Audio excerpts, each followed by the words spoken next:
Hello, everybody, and welcome to the Crawlspace spontaneous live show. What? We're so crazy. We're basically just here to do an intro for tomorrow's Missing Maura Murray, and we figured we'd just do it live. Fuck it, we'll do it live. One of these days I'm going to get a jacket so I can take it off and throw it, then sit down and say, fuck it, we'll do it live. Might as well. Who's going to stop us? No one. So it is Wednesday. Hey. Oh, and here we go. Here's Elise in the chat room. If you want to interact with us, check us out on Get Vocal. Follow the link that you might have seen on Facebook, YouTube, or Twitter, and come to Get Vocal. Start your own account and hop right in the chat room. And please know that we don't get anything from Get Vocal. We just love using it. Pleasure. We just get pleasure. And Kelly is in the chat room too. Thanks for hanging out and joining this impromptu little intro show. I don't know what you call it. Yeah, it's just we got to give it a name. It's just like a hangout. Crawl spontaneous. Crawl. That's something there. There's something there. Yeah. Spontaneous space. No, we'll come up with something. We'll workshop it. True crime Jack in the Box. We just pop up. So make sure to join us tomorrow night here on Get Vocal. We are doing a live show at 9 p.m. Eastern right here on Get Vocal. Find us at getvokl.com. And there's a huge true crime Thursday night lineup. You can really spend several hours watching live shows. A lot of the Crawlspace Network shows are included here on the Get Vocal Thursday night show. It's on the Thursday night block. It's a lot of fun. And yeah, you can get the Crawlspace Network shows like LA Not So Confidential and Criminal Perspective and Murder Was a Case, but also you can get Josh Hallmark's excellent show. He does 9 p.m. on Thursday, and Mike Morford does 9:30, I believe. Okay. Yeah, because Mike usually tunes in to our program around 9 o'clock, 9:15, and then he has to bounce for 9:30. And then afterward, it's always fun to check out his show that goes until 10:30, because it brings me back to the days where I used to stay up past my bedtime and watch Skinamax. Oh, Mike's boy. got a little soft core action going on. True crime, soft core. You got a little chest hair from Morph or what? What are you talking? It's just the lighting, the players involved, and just his tone. And sometimes there's British women in bed. Sometimes women stand up. They have no underwear. I mean, they have no pants on. It's just their underwear. I'm not kidding. I'm not making this up. Every time I join in, there's either some woman in bed, contributing. I didn't see it when it happened, but there was a moment where someone was laying in bed and she stood up and she was like, "Oops, I forgot that I didn't have pants on." These are the things you get on Mike Morford's True Crime Softcore Hour. Jeez, we haven't gotten any of this. I'm almost jealous. I know, really. No one even comes on our thing. No one even grabs a spot.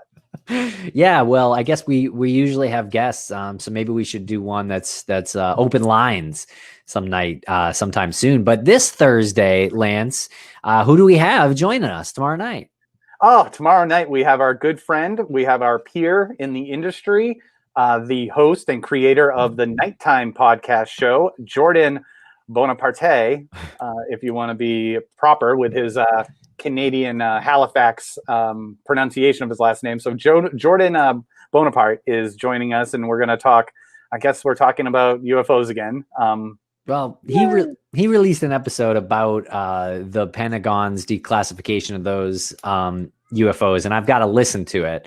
I mean, maybe that's just a little bit of what we do on Thursday night with Jordan, but we got to get there. There's no question. We're probably going to lead right off with it. So bring your tinfoil hats, ladies and gentlemen. I'm ready. Oh, that's cool. Oh, thanks. Did we just get 50 V-coin?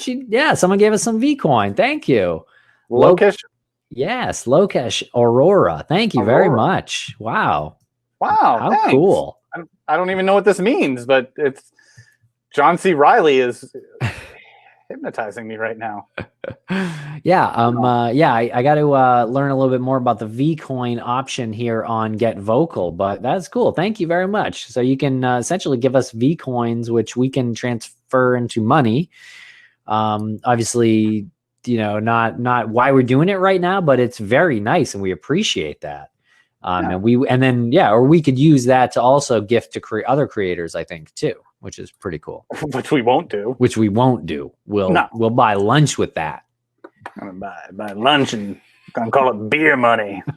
But yeah, tomorrow night. So yeah, thanks again, Lokesh. So cool. Yeah, that is very cool. Yeah, hop on in tomorrow night. Check out us with Jordan Bonaparte, and we probably won't specifically stay on UFOs the entire time. As we've discovered, these Get Vocal shows tend to turn into like a really good time, really good conversation, and we do veer off course from time to time.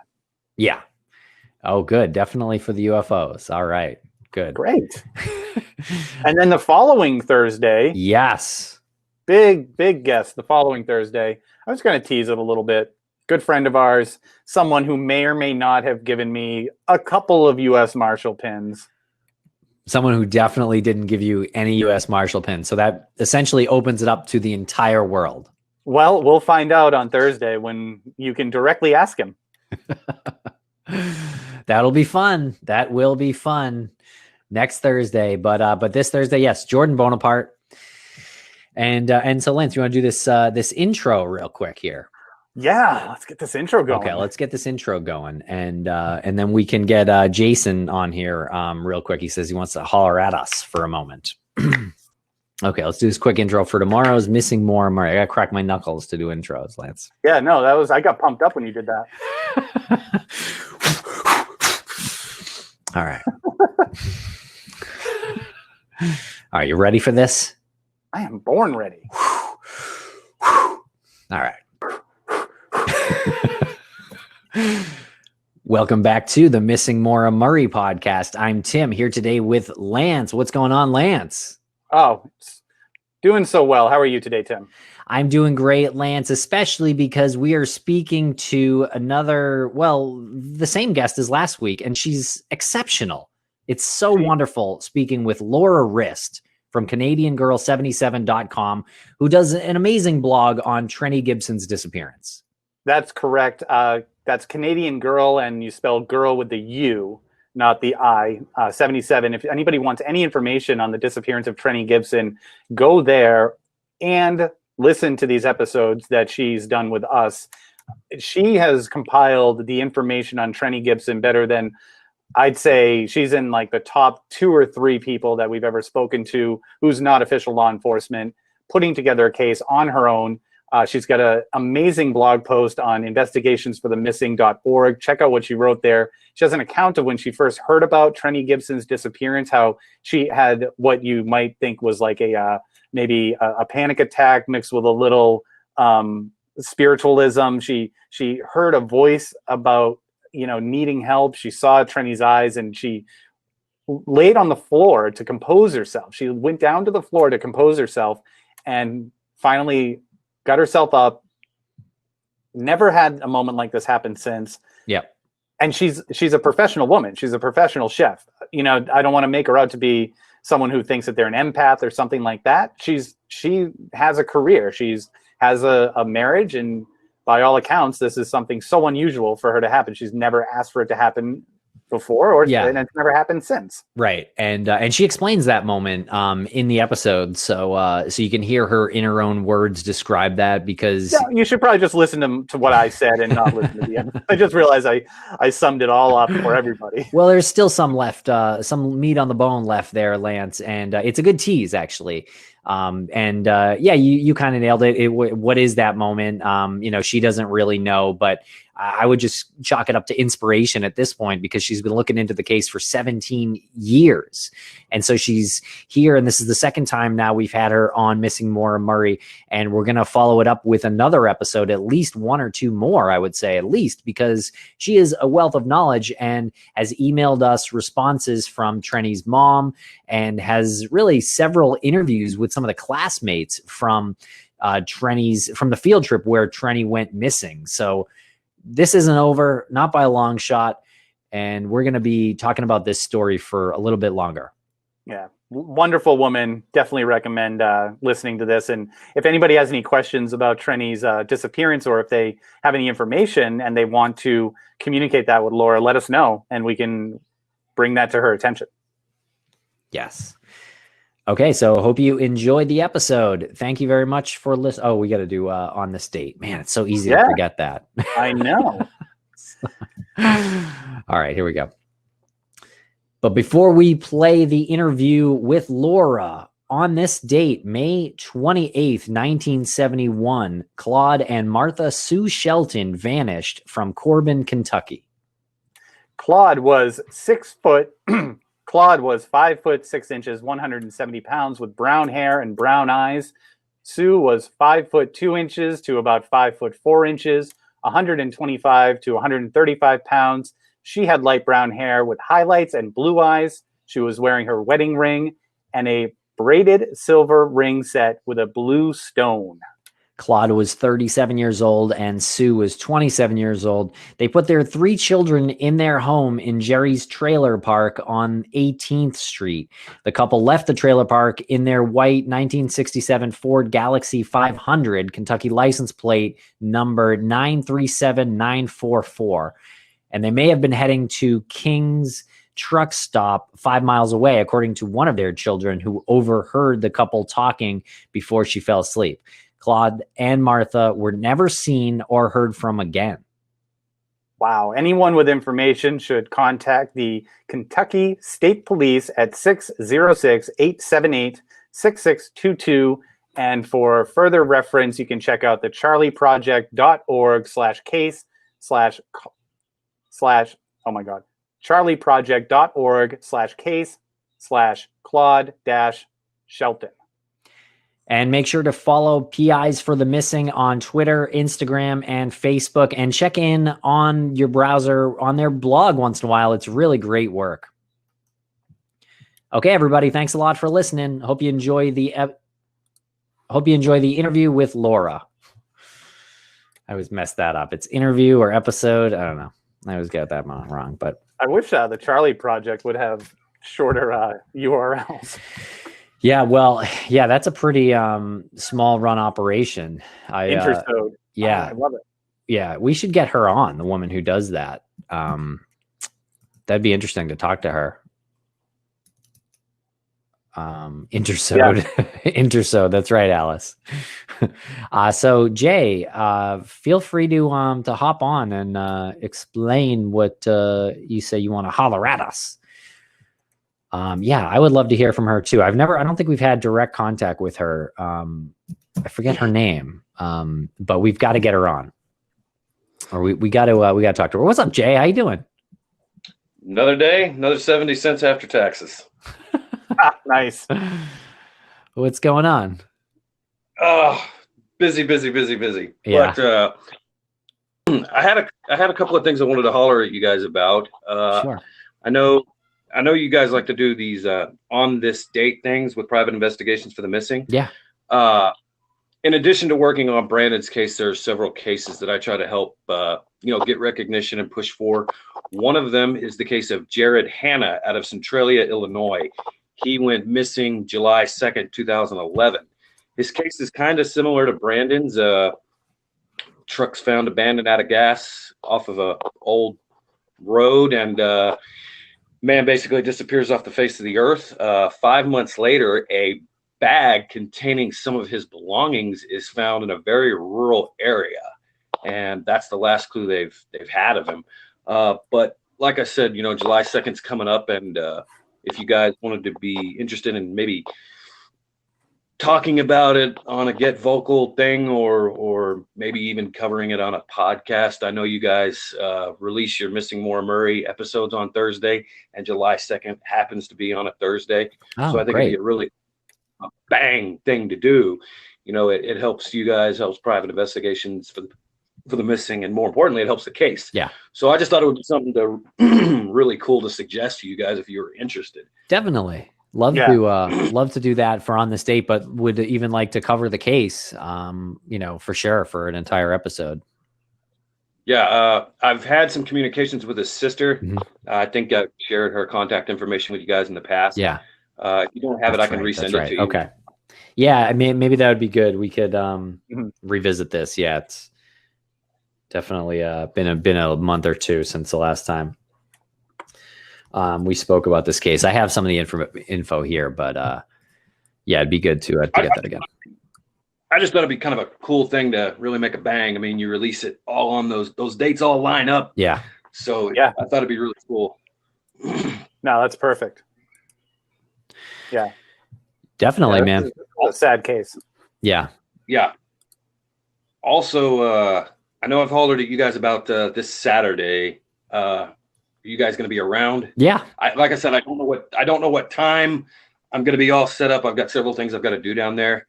I've got to follow up on the drone search. I'm even going to do a little magnet fishing in the Colorado River, and then I'll be around that area pretty much all day. Very cool. Yeah, I'm definitely around. Feel free to call me. Just give me a text heads up, because I think the point is to record the phone call, right? So I can get the call recorder going. Awesome. Yeah. Sounds good. You just need one of us on this? I think. Pardon me? Did you just need one of us on this? It doesn't matter. One, both, whatever y'all want, whatever y'all are cool with. Whichever is easiest for y'all. I think one, unless you're on mute, just to because you want to be sure it's from that side. Yeah. Yeah. So no need to be there to coordinate to be there, but I can send you the audio after. Try to. Yeah, I'm super curious. Yeah. See how it lines up. See how it sounds versus Brandon's call. Cool. Yeah. Excellent. Very Did cool. you say you're going magnet fishing? Did I hear that right? Yes, sir. It's basically you take a really, really high powered magnet, you toss it out in the middle of the water, and you pull it back to you just like you would if you were going fishing for a fish. And if there's anything metal, such as keys or anything like that that's been tossed into the river, that magnet will pick that up. Wow. Where do you get one of those? I ordered it off a website called brutemagnetics.com. It's a 1,200 pound magnet. It can hold up to 1,200 pounds. Jeez. So I could probably bench press it a few times. Easy. Absolutely. All day. All day. Yeah. No beast mode. I don't know why I'm picturing one of those car magnets that pick up a car. It's like a circular thing. Yeah, it's basically almost exactly like a magnet that picks up a car, only smaller. I ordered it. It came as a kit. It was the magnet, the rope, and the little carabiner that attaches the rope to the magnet. So it's kind of like a discus. Actually, I could probably throw one like a discus in the Olympics. Yeah. There's actually videos on YouTube you can look up. People do this and they make YouTube videos, and it's crazy. You will, like, I've seen people pull up guns. One guy even pulled up a motorcycle. Wow. Jeez. Yeah, a motorcycle that had been like stolen and tossed. It's crazy. That's wild. Jeez, this is right up Tim's alley, because he was a champion discus thrower back in the day. He was an alternate for the Olympics in discus. But yeah, that and the true crime, and he loves fishing, so put all those together. And I know, but my problem with the official Olympic sport was that the discus was way too light. So I feel like this hobby with the really heavy magnet might be really in my my wheelhouse. Yeah. That's why you want that pin from Art Roderick so bad, isn't it, Lance? You want something to match gold medal. I get it now. I don't want anything. Art Roderick rains them on me. Okay. We'll ask him. We might get a chance to ask him live at some point soon. We're gonna need to prep him a little bit. Art Roderick has an amazing sense of humor. If he's in on the joke, if he's not in on the joke, I don't know how well that's gonna go over. Right. Yeah, he's definitely won't know. We've been talking about it for several months. Yeah. On every different platform we have. I gotta get him. Oh my god, I gotta get him to mail me a pin. It's never gonna happen. Never. No, I mean another pin. There's there's photographic evidence of him giving me a pin in that picture of us hiking.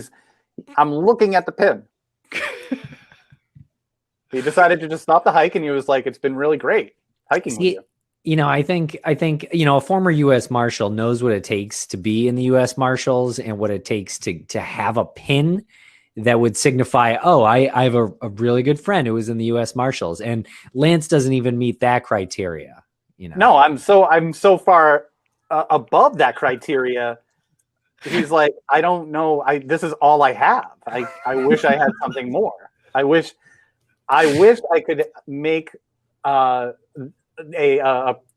presidential seal of approval for you. Yeah. Brock is wondering when the Crawlspace Cribs episode is coming. Yeah, I'm so out of touch. I was like, "What's cribs?" Yeah, we want to see your haunted house, I think is what Brock is getting at. Well, you can see my brand new air conditioner. Well, that's a good start. Yeah. Move on up. So. All right. Yeah. All right. So maybe Well, we'll do that. Maybe we'll do something at the witching hour, and it can be a guided tour. a ghost hunt, maybe. Yeah, maybe a ghost Ooh, hunt. You know what? You've been messing with the Ouija boards, haven't you? That's why your house is No, on. I don't have a Ouija board. Not a bad idea though for an episode of Get Vocal, a live seance. How are you doing? Count me out. We'll get. I've seen too many horror TV shows involving seances. Well, and they're all Ouija fake boards. anyway. We Right, have that on good authority. I don't know, man. I've seen my share of spooky stuff. Like what? You remember that haunted hotel I shared with you guys? We had a pretty creepy experience when we went there. It's a tour. You pay like $15 and the lady takes you around the grounds and around the city. That whole area is just really creepy. Like there was a sanitarium around the corner from the hotel, and so that whole area is just, you get a really, really creepy vibe when you go there. But one experience we had when we were doing the tour of the hotel was it was me, my buddy, and my wife, and she takes you around this, I think it's the northeast corner of the hotel. And how this hotel was set up was when you checked in, the parking garage was actually underneath the hotel. And so they would take your cars under the tunnel and park them in the underground garage. Well, she leads you around the corner to where that garage is. And I kept hearing what sounded like this little boy crying for his mama. And I thought it was somebody in the crowd because it was a huge crowd of people. And I asked my buddy, "Hey, man, do you hear that?" And he goes, "Yeah, it sounds like a little kid crying." And 30 seconds later, the tour guide goes on to tell the story of how this little boy fell out one of the windows in the hotel and died. And the legend is you can hear the boy crying for his mama. And as soon as the tour guide said, I looked at my buddy and said, "Do we want to finish the rest of this tour, or is it time to go home?" He's with, I guess. Yeah. Yeah. I mean, it was just a really creepy experience of, you hear that, and then 30 seconds later, the tour guide tells that story. Like the hair on my arm stood up. They got a tape recorder. Yeah. No chance that they had this planned out. I suppose, but I don't think so. I mean, that you're not allowed to go inside the grounds of the hotel. So I mean, if somebody threw a tape recorder there, they did it without getting caught. If this tour included that element of a tape recorder to scare you guys, that's just as good. At least they went through the effort. Yeah, it's it just worked. as good as a ghost. There were people that caught some really creepy things on photographs too. If you ever come to Texas, holler at me. We'll go on it again. I mean, I'd go on it again. It wasn't just a ghost thing. It was really historical facts and stuff like that. So if you're into all that, it's a great tour to go on too. Yeah. Sounds great. We gotta make our way out there to your area. We do. Yeah. There's going to be a crime con happening down there, right? Or that's 2021. That's Austin, official? Texas. And I am so looking forward to that. Yes, that is official. That is announced. It's on the Crime Con website. Well, we'll be there with bells We'll be on. there. Hopefully we'll be there without masks on. Oh, I'll be there. I'll be there. I'm already etching that one in stone. I'm gonna make Orlando, and I'm definitely gonna we'll make be Austin. there with our Sliven masks on. Oh yeah, we'll introduce that maybe Thursday night or something. Yeah, Thursday. I think mine should arrive today. I think maybe. Great. Okay, everybody. Rock Well, $65 in the CrimeCon piggy bank. Well, if we Yes. had, I promise you, the day we have some pull with the CrimeCon people, we'll hook you up with some tickets. Yeah, we should do some kind of ticket giveaway or something like that. Yeah. Maybe, maybe be a little investment on our part, but could pay back. Could be cool. That's a good idea. Maybe we'll do something like that. Okay. All right. Well, anyway, let's jump off here. The live Get Vocal show. Check us out Thursday night, 9 p.m. Eastern. Jordan Bonaparte from Nighttime. Yes. Join us here on Get Vocal. It streams right to Twitter, YouTube, and Facebook, but the best way to interact is here on getvocal.com. All right, everybody. Thank you very much.